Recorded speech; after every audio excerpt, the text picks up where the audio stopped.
हाँ जी, नमस्कार प्यारे साथियों, राम राम, राधे राधे। कैसे हो आप सभी? स्वस्थ होंगे, मस्त होंगे और ज़बरदस्त तरीके के साथ में आप अपनी पढ़ाई को कर रहे होंगे। मैं हूँ साथी आपको सभी के साथ दुर्गेश और आप सभी के लिए लेकर आया हूँ एक करंट अफेयर्स की शानदार क्लास, जिसके माध्यम से हम बात करने वाले हैं टॉप 10 सवालों की और हम चर्चा करेंगे राजस्थान जीके के बेहतरीन सवालों की। जैसा कि आप सभी को पता है, कल वाली जो क्लास है वो भी आपने प्रीमियर के रूप में देखी होगी। आज वाली जो क्लास है मित्रों, ये भी आपके प्रीमियर के रूप में ही होगी, क्योंकि इस समय मैं घर हूँ, पर आप सभी का जो समय है वो खराब ना हो, इसलिए प्यारे मित्रों आप सभी के लिए मैं ये वाली जो क्लास है ये पहले से ही आपके लिए रिकॉर्ड करके आया हूँ, ताकि आप सभी अपनी पढ़ाई के प्रति डेडिकेट रहें, कंटिन्यूटी अपनी बनी रहे, लगातार हम अच्छा कंटेंट पढ़ सकें। चलिए मित्रों, तो बिना किसी देरी के आज की शुरुआत करूंगा मैं आप सभी के साथ। एक बार क्लास को लाइक और शेयर जरूर कर दें, और कोई भी अगर अच्छी कोई सलाह हो आपकी या फिर आप कोई इसमें नया चाहते हैं तो वो भी जरूर आप कमेंट करें, ताकि पता लगे किस प्रकार का जो है अपन को कोई चेंजेस अगर इसके अंदर करना हो तो वो भी आप बता सकते हैं। चलिए मित्रों, बिल्कुल राधे राधे, नमस्कार, सबका स्वागत, सबका अभिनंदन। और अब हम शुरू करेंगे 15 मई करंट अफेयर्स शानदार कंटेंट के साथ में देखने वाले हैं। सबसे पहले प्यारे साथियों, कॉम्बो टेस्ट सीरीज के बारे में मैं आपको एक जानकारी दे देता हूँ। राजस्थान जीके के लिए अब टेंशन मुक्त हो जाइएगा, और राजस्थान जीके की ये आपकी टॉपिक वाइज टेस्ट सीरीज आ रही है। टॉपिक वाइज टेस्ट पेपर इसके अंदर आपको अवेलेबल होंगे मित्रों, और लगभग 4000 से भी ज़्यादा मित्रों इस टेस्ट सीरीज के अंदर आपको टॉप एमसीक्यू मिलेंगे। एमसीक्यू तो मिलेंगे मित्रों, लेकिन ये एमसीक्यू क्या पुराने होंगे? तो मैं आपको बता दूं, एक बार इसका डेमो आप देखना। न्यू पैटर्न बेस्ड ये टेस्ट सीरीज है आपकी, बेहतरीन शानदार कंटेंट के साथ में हम इस टेस्ट सीरीज को लॉन्च कर रहे हैं। ऐसी टेस्ट सीरीज है मित्रों जिसके अंदर आपको किस प्रकार के सवाल मिलेंगे, कथन कारण वाले सवाल, चाहे वो नए सवाल जो अभी चले हैं अपने कालक्रम वाले लेटेस्ट सवाल, वो तमाम क्वेश्चन आपको इस टेस्ट सीरीज के अंदर मिलेंगे। लगभग इस टेस्ट सीरीज की अगर मैं बात करूं तो 85 से लेकर 90 पेपर के आसपास जो है मित्रों इसके अंदर आपके अपलोड है। कुछ पेपर और बाकी हैं इसमें, लगभग ये 125-130 पेपर की टेस्ट सीरीज होगी। खूब सारे क्वेश्चन होंगे इसके अंदर, और ये टेस्ट सीरीज अभी आपको हमारे एप्लीकेशन पर मात्र 51 रुपये के अंदर अवेलेबल हो रही है। तो जो भी कोई इच्छुक विद्यार्थी हैं वो मात्र 51 रुपये के अंदर इस कॉम्बो टेस्ट सीरीज को परचेज कर ले, जिसमें राजस्थान का आर्ट एंड कल्चर, जिसमें राजस्थान का आपका इतिहास और राजस्थान का करंट अफेयर्स, 3 सब्जेक्ट आपके मजबूत होंगे शानदार कंटेंट के साथ में। ये हमारी टेस्ट सीरीज है आपके बीच, इसको भी आप परचेज कर सकते हैं। अब जैसा कि आप सबको पता है, सबसे पहला काम हमारा 5 मिनट में क्या होता है, हम सबसे पहले 5 मिनट में पिछला जो सेशन हमने पढ़ा था एकदम उसका शानदार क्या करते हैं मित्रों, रिवीजन। तो सबसे पहले मित्रों हम उसका रिवीजन देखने वाले हैं, फिर उसके पश्चात हम आज के इस सेशन के जो सवाल होंगे वो देखेंगे। कल हमारा सवाल था, दुर्लभ वन्य जीव जो केराकल है सिया घोष, इसके संरक्षण के लिए राजस्थान में किस स्थान पर प्रदेश का पहला बकरी बैंक अभियान अपने शुरू किया जाएगा? तो बकरी बैंक अभियान आपके शुरू होगा कहाँ पर? जैसलमेर में। दिल्ली में आयोजित एनटीपीसी खेलो इंडिया महिला नेशनल रैंकिंग तीरंदाजी टूर्नामेंट 2026 में जयपुर निवासी धृति शर्मा ने कौन सा पदक जीता है? तो इनके द्वारा कांस्य पदक जीता गया।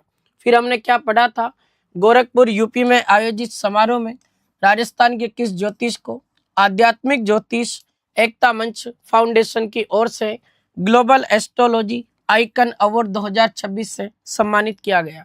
तो जयपुर निवासी पंडित विष्णु तिवारी को इस बार आपके ग्लोबल जो एस्ट्रोलॉजी जो आपके आइकन अवार्ड है मित्रों वो 2026 में प्राप्त हुआ है।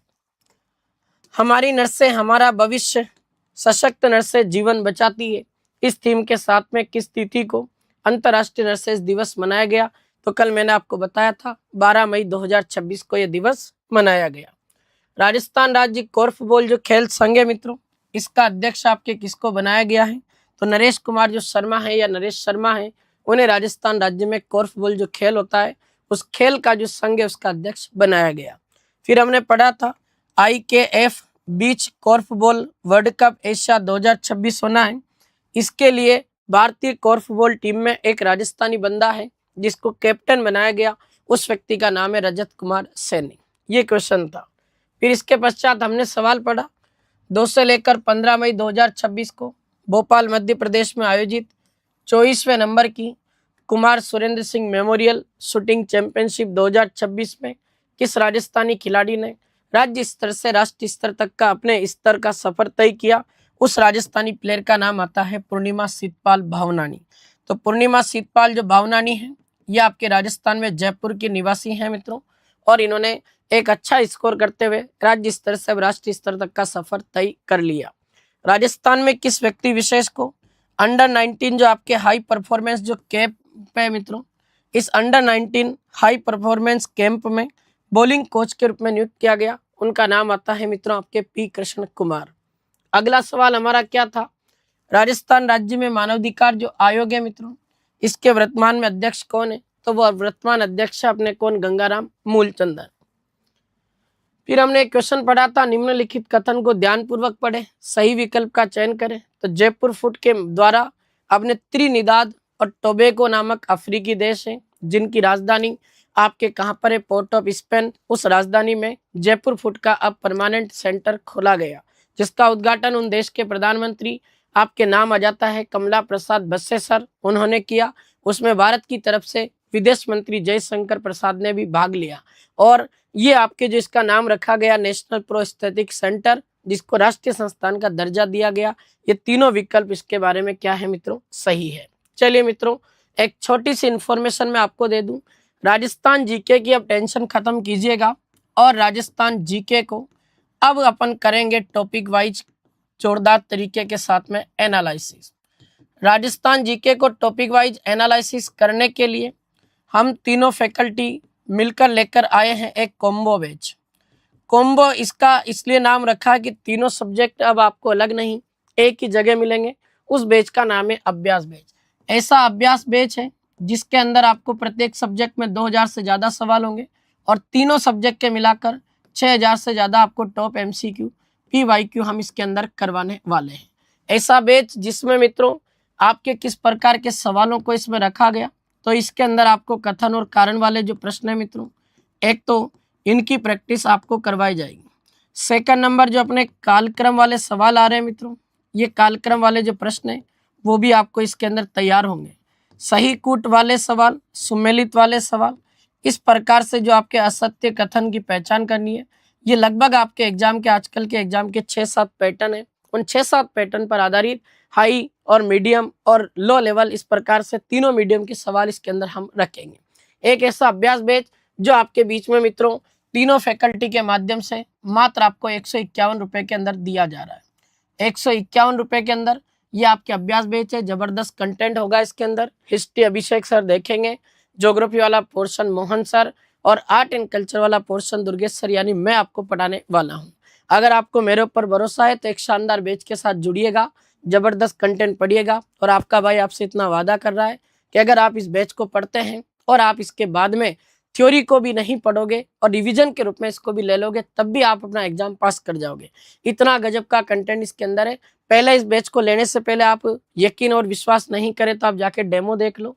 हर टीचर की क्लास अगर आपको पसंद आती है तो ही आप इस बैच को परचेज करें। 151 रुपए का शानदार कंटेंट के साथ में ये बैच है। हजारों विद्यार्थियों तक इस बैच को हमने पहुंचाया है। हम चाहते हैं और भी विद्यार्थी इसके अंदर जुड़े, ताकि जबरदस्त तरीके के साथ में अच्छा कंटेंट उन्हें भी प्राप्त हो सके।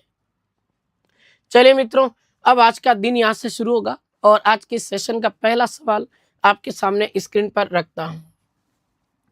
लसाड़िया नामक एक स्थान है, पहले उदयपुर इसकी लोकेशन थी, अभी सलूम्बर में पड़ता है। पारसोला नाम की एक जगह पड़ती प्रतापगढ़ में। ये दोनों तहसीलें हैं, लसाड़िया सलूम्बर और पारसोला प्रतापगढ़, दोनों तहसीलें हाल ही में चर्चा में क्यों रही? इसलिए चर्चा में रही मित्रों कि चांदीपुरा नाम का एक वायरस है, उस वायरस के फैलने से यहाँ लगभग मित्रों 15 जो अपने बच्चे हैं उनकी मौत हो गई। अब 15 बच्चों की मौत होना कोई छोटा मोटा आंकड़ा नहीं है। उन माता पिता को पूछिएगा जिन्होंने उन बच्चों को जन्म दिया था, उनके ऊपर क्या गुजर रही होगी। और ये चांदीपुरा एक नया वायरस आया है जिससे छोटे बच्चों पर अटैक करता है, और लगभग 15 बच्चों की मृत्यु हुई। इसलिए 2 स्थान आपके चर्चा में, लसाड़िया और सलूम्बर और पारसोला प्रतापगढ़, ये आपको ध्यान रखना, दोनों तहसीलें चर्चा में रही। शानदार जबरदस्त क्वेश्चन है, याद रख लेना। मुख्यमंत्री द्वारा बम्बोरी स्थित गंगेश्वर महादेव मंदिर में पूजा अर्चना की गई, अभी चर्चा में रहा था ये वाला स्थान भी, इसको भी आपको है याद रखना। चलिए अगला सवाल देखते हैं। 1 से लेकर 2 मई 2026 को जैसलमेर के राष्ट्रीय मरु उद्यान में वाटर होल गणना की गई। उसके आधार पर राज्य पक्षी जो गोडावण है मित्रों, इसकी कितनी संख्या दर्ज की गई। अब आपको पता है कि राजस्थान का राज्य पक्षी कौन है मित्रों, गोडावण। और राज्य पक्षी जो है मित्रों, इसको आपके 1981 में क्या दिया गया था, दर्जा। तो 1981 में दर्जा इसको प्रदान किया गया गोडावण को राज्य पक्षी का, ये भी ध्यान रखना। इसका वैज्ञानिक नाम भी कई बार एग्जाम में आता है, या तो इसको हम क्रायोटिस बोल दें, या फिर इसको आर्डियोटिस बोल दें। क्रायोटिस या आर्डियोटिस नाइग्रीसेप्स जो है मित्रों, ये आपके किसका नाम है, गोडावण का। ये भी आपको जो है मित्रों पता होना चाहिए। अगर हम बात करें तो मित्रों, इसको एक नाम से और जाना जाता है, और ये आपके इंडियन बस्टर्ड के नाम से भी फेमस है। तो इंडियन बस्टर्ड के नाम से फेमस है। दूसरी बात है, गोडावण को अपने राजस्थान में सोहन चिड़िया के नाम से भी हम इसको जानते हैं। तो सोहन चिड़िया, इंडियन बस्टर्ड, क्रायोटिस, आर्डियोटिस, नाइग्रीसेप्स, इन नामों से आपके गोडावण को जाना जाता। 1981 में इसको राज्य पक्षी का दर्जा दिया गया। अब मित्रों, जो गोडावण है, अगर मैं इसकी बात करूं तो अपने राजस्थान में जो राज्य पक्षी है, इस गोडावण की शरण स्थली किस किस को माना जाता है। गोडावण की शरण स्थली के लिए मैं आपको 2-3 स्थान बताऊंगा, वो आपको ध्यान रखना पड़ेगा। एक तो आपके नेशनल डेजर्ट पार्क है मित्रों, जिसको हम बोलते हैं राष्ट्रीय मरु उद्यान। ये राष्ट्रीय मरु उद्यान आपके राजस्थान के 2 जिलों में फैला हुआ, एक जैसलमेर में और एक आपके मित्रों बाड़मेर में। दूसरी बात, एक आपके मित्रों ये सोरसेन जो 12 में एक स्थान है, जहाँ पे आपके ब्रह्माणी माता का मंदिर भी है, पीठ की पूजा होती, वहाँ भी निवास करता है। और एक आपके मित्रों अजमेर में एक जगह पड़ती है सोकलिया, वहाँ भी ये गोडावण निवास करता। तो सोकलिया, अजमेर, सोरसेन 12 और राष्ट्रीय मरु उद्यान जैसलमेर बाड़मेर, ये गोडावण की शरण स्थली मानी जाती। अब अपने अभी हाल ही में 1-2 मई को वाटर होल गणना हुई, उसके आधार पर हमें पता लगा कि राज्य पक्षी जो गोडावण है ना, इसकी संख्या जैसलमेर के राष्ट्रीय मरु उद्यान में कितनी पाई गई, तो उसमें संख्या जो है इसकी अपने 41 आंकड़ा आया है। अभी 41 संख्या इसकी दर्ज की गई, ये भी आपको ध्यान रखना है। शानदार जबरदस्त क्वेश्चन है, आ सकता है कोई ना कोई सवाल राज्य पक्षी वाला पूछा जा सकता है, बढ़िया क्वेश्चन है, याद रखना भाई। अगला क्वेश्चन है, सूची फर्स्ट के साथ में सेकंड का मिलान करें। राजस्थान के खेल व्यक्तित्व को उनके संबंधित खेल के साथ में आपको सम्मिलित करना। ये क्वेश्चन लैब असिस्टेंट में आया था, मैंने इसलिए रखा है कि आपको भरोसा हो कि जो अपन करंट पढ़ रहे हैं, क्या वो एग्जाम में आ भी रहा है या नहीं आ रहा। आप ईमानदारी से बताओ, ये 3 खिलाड़ी मैंने आपको कितनी बार पढ़ाया। अवनी लेखरा, कृष्णा पुनिया, देवेंद्र जाजड़िया, ये एक ऐसी प्लेयर है भुवनेश्वर कुमारी, जिसको हमने नहीं पढ़ा। तो 3 करने के बाद में एक तो अपन आराम से लगा सकते थे। अवनी लेखरा जो कि गोल्डन गर्ल के नाम से फेमस है, पैरा ओलंपिक शूटर है, और Tokyo para Olympic, Paris para Olympic दोनों में लगातार गोल्ड मेडल लाई, और जयपुर की। कृष्णा पुनिया डिस्कस थ्रो की प्लेयर हैं, ये राजगढ़ चूरू की रहने वाली। देवेंद्र जाजड़िया, ये आपके बाला फेंक जेवलिन थ्रो के प्लेयर हैं, और भुवनेश्वर कुमारी का संबंध आपके स्क्वैश नामक खेल से आता है। यहाँ इसको सम्मिलित करना था, तो आंसर होगा 3-4-2-1। तो 3-4-2-1 इस प्रश्न का उत्तर था, और ये बहुत सिंपल क्वेश्चन था जो लैब असिस्टेंट के अंदर पूछा गया। अब मैं आपको बता दूं, कृष्णा पुनिया के अंदर क्या सवाल बनता। तो 2010 में कृष्णा पुनिया जो है मित्रों, इन्होंने नई दिल्ली में कॉमनवेल्थ गेम हुए थे। कौन से गेम भाई, Commonwealth game. In Commonwealth games के दौरान 2010 में कृष्णा पुनिया ने डिस्कस थ्रो में क्या जीता था भाई, गोल्ड जीता था, याद रखना। देवेंद्र जाजड़िया, ये अभी वर्तमान में भारतीय जो पैरा ओलंपिक संघ है मित्रों, उसके अध्यक्ष है। तो भारतीय पैरा ओलंपिक जो संघ है, उसके अध्यक्ष आपके अभी वर्तमान में कौन है, देवेंद्र जाजड़िया है, जो बाला फेंक जेवलियन थ्रो के पूर्व खिलाड़ी रहे, चूरू के रहने वाले हैं।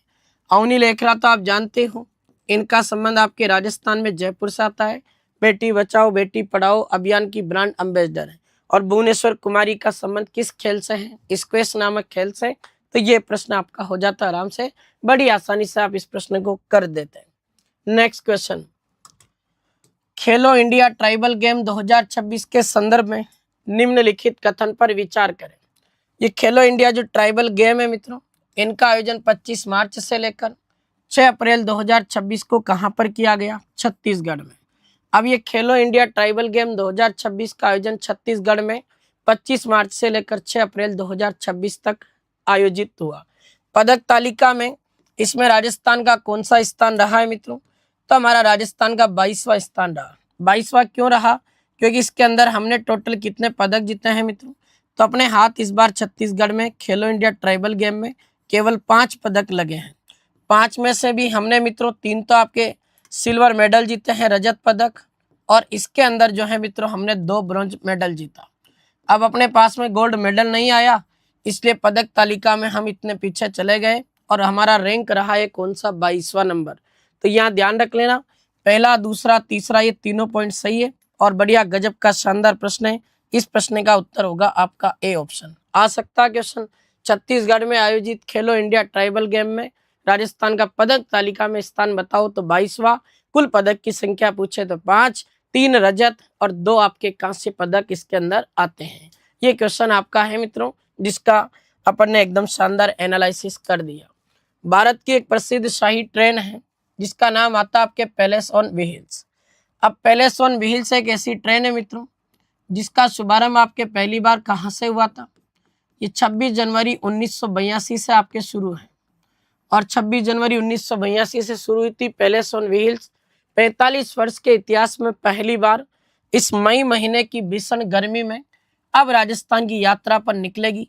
ये ट्रेन 22-23 मई 2026 के आसपास कौन से स्टेशन के ऊपर पहुंचेगी? बहुत शानदार ट्रेन, लग्जरी ट्रेन है जिसकी हम बात करें तो पैलेस ऑन व्हील्स है, जो अपने राजस्थान में ये जो अपने कोई भी ऐतिहासिक स्थल है उनका भ्रमण करवाती है। और ये वाली जो ट्रेन है मित्रों, ये 45 वर्षों के पश्चात इतिहास में पहली बार मई महीने की भीषण गर्मी के अंदर ये अपने निकली है और 22-23 मई 2026 को राजस्थान में किस स्टेशन तक पहुंच जाएगी?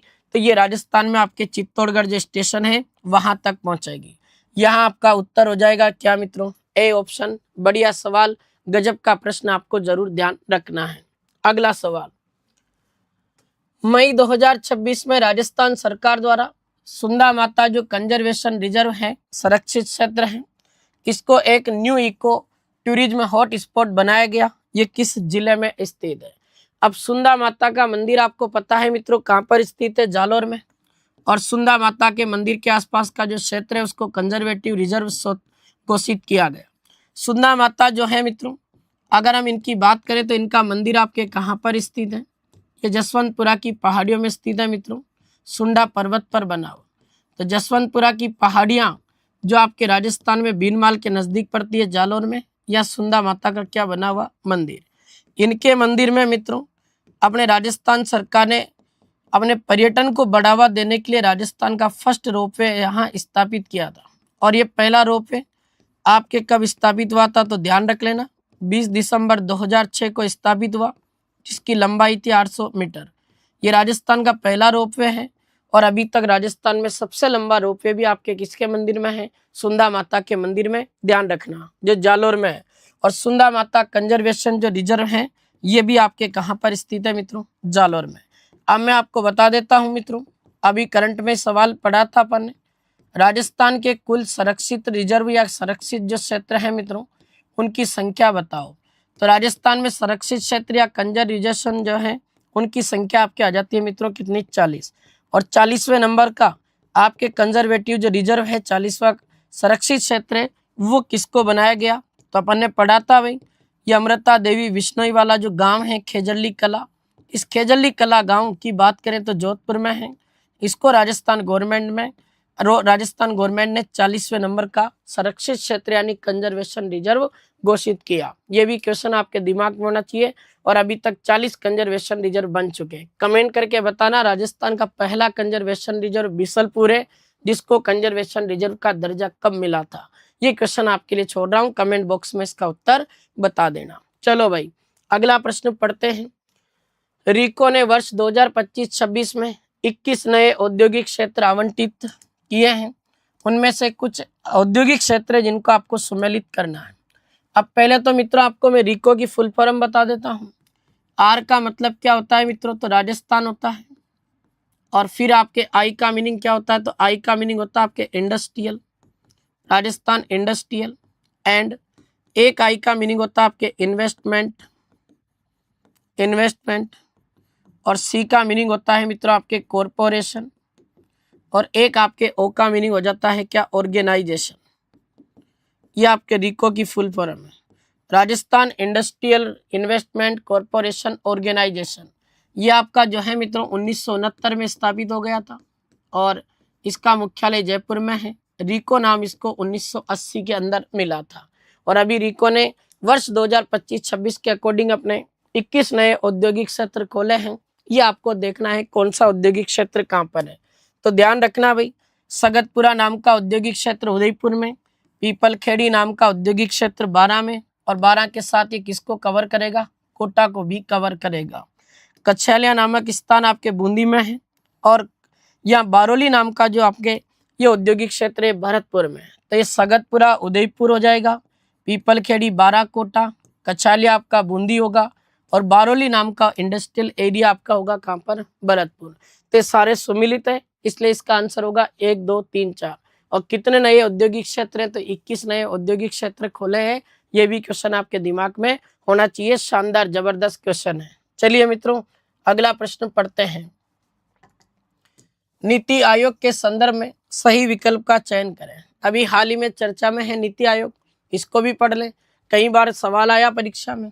और आपको पता पिछली बार जब 2024 में सीईटी हुई थी तब तो ढेर लगा दिए थे इस नीति आयोग ने। ईश्वर ने चाहा तो एक आध सवाल फिर यहाँ आएगा। नीति आयोग की बात करें तो ये आयोग योजना आयोग के स्थान पर लाया गया और योजना आयोग 15 मार्च 1950 को आया था मित्रों, जब उस समय देश के प्रधानमंत्री थे कौन, पंडित जवाहरलाल नेहरू। तो पंडित जवाहरलाल नेहरू के समय अपने मित्रों योजना आयोग का गठन हुआ था 15 मार्च 1950 को। फिर इसके स्थान पर 1 जनवरी 2015 में देश के प्रधानमंत्री जो मोदी जी हैं मित्रों, इन मोदी जी के नेतृत्व में ये अपने योजना आयोग को रिप्लेस करके नीति आयोग जो है मित्रों इसको लाया गया। इस आयोग के अध्यक्ष पदेन राष्ट्रपति होते हैं मित्रों, ये गलत हो गया 2nd नंबर। इस आयोग के जो अध्यक्ष होते हैं मित्रों वो आपके अध्यक्ष कौन होते हैं नीति आयोग के, तो नीति आयोग के अध्यक्ष आपके होते हैं कौन, पदेन प्रधानमंत्री। जो भी देश का प्रधानमंत्री अपने पद पर होगा वही इस नीति आयोग का क्या होगा, अध्यक्ष। और अपने राजस्थान में भी तो नीति आयोग की तर्ज पर नीति आयोग लाया गया, पढ़ा था अपन ने राजस्थान में इंफ्रास्ट्रक्चर वाला वो। तो इस तरीके से आपको ध्यान रखना पड़ेगा। और इस योजना के उपाध्यक्ष सुमन बेरी के स्थान पर अब अशोक कुमार लाहिड़ी को बनाया गया। बहुत शानदार क्वेश्चन है, याद रख लेना, जबरदस्त। और इस आयोग की जो सीईओ है, चीफ एग्जीक्यूटिव ऑफिसर, मुख्य कार्यकारी अधिकारी, वो सीईओ कौन है मित्रों, निधि छिब्बर है। तो यहाँ पहला, तीसरा और चौथा इस प्रश्न का आंसर है। तो इसका मतलब यहाँ अपन आंसर क्या दे देंगे भाई, बी ऑप्शन देंगे। बढ़िया तगड़ा शानदार जबरदस्त सवाल है और ये आपका प्रश्न का उत्तर क्या होगा, इसका बी होगा। अगला सवाल, राजस्थान के प्रमुख पदाधिकारियों को उनके पद के साथ में सही सुमेलित करना है। आते रहते हैं ऐसे सवाल, वर्तमान में कौन क्या। वर्तमान महाधिवक्ता की बात कर लेते हैं तो महाधिवक्ता राजेंद्र प्रसाद गुप्ता है। महाधिवक्ता सरकार का सबसे बड़ा वकील होता है और एक संवैधानिक पद है जिसका उल्लेख भारतीय संविधान के आर्टिकल नंबर 165 के अंदर किया गया, याद रखना भाई। लोकायुक्त का काम होता है राजस्थान में भ्रष्टाचार की जांच करना, इसके अध्यक्ष है प्रताप कृष्ण लोहरा। मानवाधिकार आयोग के अध्यक्ष कल ही पढ़ाया था आपको, गंगाराम मूलचंदानी है। और राजस्थान लोक सेवा आयोग यानी आरपीएससी के चेयरमैन कौन है, उत्कल रंजन साहू। तो यह आपका आंसर होगा 2 नंबर, फिर उसके बाद में चौथा नंबर और फिर उसके बाद पहला, और ये आपका हो जाएगा तीसरा। तो 2 4 1 3 ये आपको सूची फर्स्ट के साथ में सेकंड का मिलान करने पर इस प्रश्न का आंसर प्राप्त होता है। आज का करंट अफेयर्स का अंतिम सवाल है। राजस्थान के खेल मंत्री हैं कर्नल राज्यवर्धन सिंह राठौड़, इनकी जन्म स्थली है। तो मैंने आपको कहीं ना कहीं करवाया सवाल, खेल मंत्री कर्नल राज्यवर्धन सिंह राठौड़ का जन्म आपके जैसलमेर डिस्ट्रिक्ट में हुआ। अगर मैं राज्यवर्धन सिंह राठौड़ की बात करूं तो मित्रों इनका संबंध भी एक खेल से रहा है और ये भी आपके निशानेबाजी यानी अपन कह सकते हैं मित्रों क्या, शूटिंग के प्लेयर रहे। तो शूटिंग प्लेयर रहे अपने कर्नल राज्यवर्धन सिंह राठौड़, याद रखना।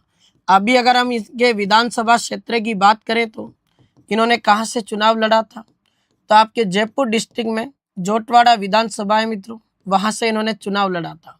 कर्नल राज्यवर्धन सिंह राठौड़ के पास में और भी डिपार्टमेंट है और अभी भजनलाल सरकार में कैबिनेट मंत्री हैं। ये उद्योग एवं जो वाणिज्य विभाग है मित्रों, इसके मंत्री भी कौन है? तो कर्नल राज्यवर्धन सिंह राठौड़ है। एक स्किल डेवलपमेंट डिपार्टमेंट है, कौशल विकास, ये स्किल डेवलपमेंट डिपार्टमेंट, इसके भी मंत्री यही हैं। एक मंत्रालय इनके पास और है मित्रों, सैनिक कल्याण विभाग भी इनके पास है। तो सैनिक कल्याण विभाग के मंत्री भी कौन है? कर्नल राज्यवर्धन सिंह राठौड़। एक इनके पास है युवा एवं मामलात विभाग। तो युवा एवं मामलात जो विभाग है ये भी आपको ध्यान रखना है, इनके पास ही है। और खेल मंत्रालय भी किसके पास है? तो कर्नल राज्यवर्धन सिंह राठौड़ के पास। ये भी क्वेश्चन आपको पता होना चाहिए। ये आपके आज के करंट अफेयर्स के टॉप 10 शानदार सवाल पूरे हुए हैं। अब हम बात करेंगे विजय सीरीज की सवालों की। उससे पहले एक जबरदस्त जानकारी मैं आपको दे दूं कि राजस्थान में किसी भी प्रतियोगी परीक्षा में जहां भी आपके मित्रों राजस्थान जीके के ये 2 सब्जेक्ट आ रहे हैं, तो आप राजस्थान जीके में 2 सब्जेक्ट को बड़ा जोरदार कर ले।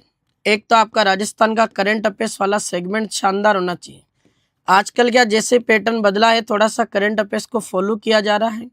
और दूसरा सब्जेक्ट आपका जो है मित्रों, वो आपका राजस्थान आर्ट एंड कल्चर वाला पोर्शन आ रहा है। आजकल इतिहास वाला पोर्शन कम हुआ है और ये आपके पोर्शन आ रहा है। अब करंट अफेयर्स और राजस्थान आर्ट एंड कल्चर जो है मित्रों, इनका शानदार एक राजस्थान जीके का बैच है, ये दक्ष बैच, जो कि अभी वर्तमान में आपके ओनली 51 रुपये के अंदर अवेलेबल है। दक्ष एक ऐसा बैच है जिसमें आपको थ्योरी करवाई जाएगी, और थ्योरी भी आपको कैसे मिलेगी? Topic wise. लगभग इसके अंदर आप मान के चलो कि आर्ट एंड कल्चर के 160-70 घंटे का रिकॉर्डेड कोर्स मिलेगा। और आर्ट एंड कल्चर के अलावा इसमें करंट अफेयर्स की टेस्ट सीरीज के जितने भी सवाल, उनका सारा पूरा जो सॉल्यूशन है वो भी आपको इस बैच के अंदर मिलने वाला है। तो ये दक्ष बैच भी आपके 51 रुपये का है। जो भी इच्छुक विद्यार्थी है, साथी है, वो इसको भी परचेज कर सकता है। अब हम बात करेंगे किसकी? विजय सीरीज के शानदार सवालों की। पढ़िएगा और रिप्लाई देने का प्रयास करें।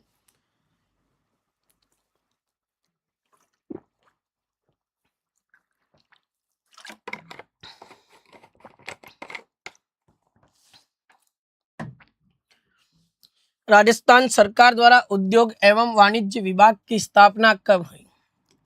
तो राजस्थान सरकार ने उद्योग वाणिज्य विभाग जो है मित्रों, इसकी स्थापना आपके 1949 में कर दी थी। और अभी ये डिपार्टमेंट किसके पास है? तो अभी जस्ट पढ़ा हमने, कर्नल राज्यवर्धन सिंह राठौड़ के पास में इस डिपार्टमेंट का मंत्रालय है। राजस्थान इन्वेस्टमेंट जो प्रमोशन ब्यूरो है, राजस्थान निवेश प्रोत्साहन ब्यूरो BIP, जिसकी स्थापना कब हुई? तो BIP की स्थापना आपके होती है मित्रों कब? 1991 में। और निवेश प्रोत्साहन जो ब्यूरो है, इसका हेडक्वार्टर, इसका मुख्यालय कहाँ पर है मित्रों? जयपुर। और ये निवेश प्रोत्साहन जो ब्यूरो है, इसका जो अध्यक्ष होता है मित्रों, वो आपके राजस्थान का चीफ सेक्रेटरी यानी मुख्य सचिव होगा। राजस्थान में बंजारी जो सुहागपुर औद्योगिक क्षेत्र है मित्रों, ये आपके कहाँ पर स्थित है? शानदार सवाल है भाई। बंजारी सुहागपुर औद्योगिक क्षेत्र का संबंध आपके कहाँ से स्थित है?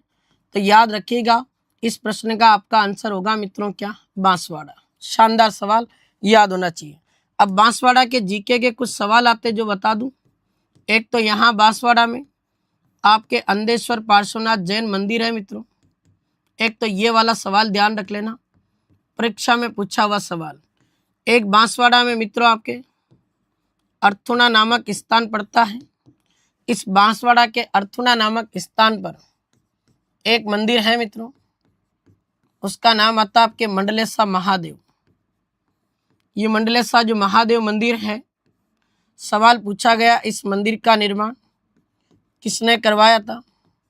तो चामुंडराज परमार जो शासक है, इसने इस मंदिर का निर्माण करवाया था।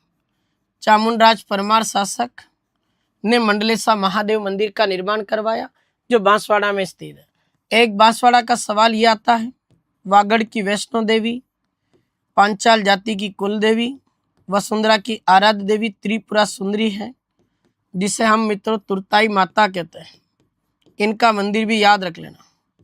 और इनका मंदिर ये आपके उमरजाई गांव जो पड़ता है मित्रों, तलवाड़ा तहसील में, बांसवाड़ा में ही स्थित है, ध्यान रखना। फिर एक शानदार क्वेश्चन है जो आजकल के पैटर्न को फॉलो कर रहा। राजस्थान वित्त निगम और राजस्थान लघु उद्योग निगम संगठन, जिसको राजसिको कहते हैं, और ये रिको जिसे हम हिंदी में राजस्थान औद्योगिक निवेश निगम संगठन कहते हैं, और मारवाड़ हथकरघा निदेशालय आदि को स्थापना वर्ष के आधार पर कालक्रम में व्यवस्थित करें। अब राजस्थान वित्त विभाग, जिसे हम बोलते हैं RFC, राजस्थान फाइनेंस कॉरपोरेशन, इस RFC की स्थापना 17 जनवरी 1955 में हुई थी। फिर ये राजस्थान लघु उद्योग निगम संगठन है, इसे शॉर्ट में हम राजसिको कहते हैं मित्रों। Rajasthan Small Industrial Corporation Organisation, ये आपके जो है मित्रों, इसकी स्थापना होती है 3 जून 1961 में। इसका हेडक्वार्टर, इसका मुख्यालय भी कहाँ पर है मित्रों? जयपुर में। ये राजस्थान औद्योगिक निवेश निगम संगठन है, इसे हम शॉर्ट में रिको बोलते हैं। इसकी स्थापना 1969 में हो गई थी, पर इसको नाम मिला था 1980 में रिको।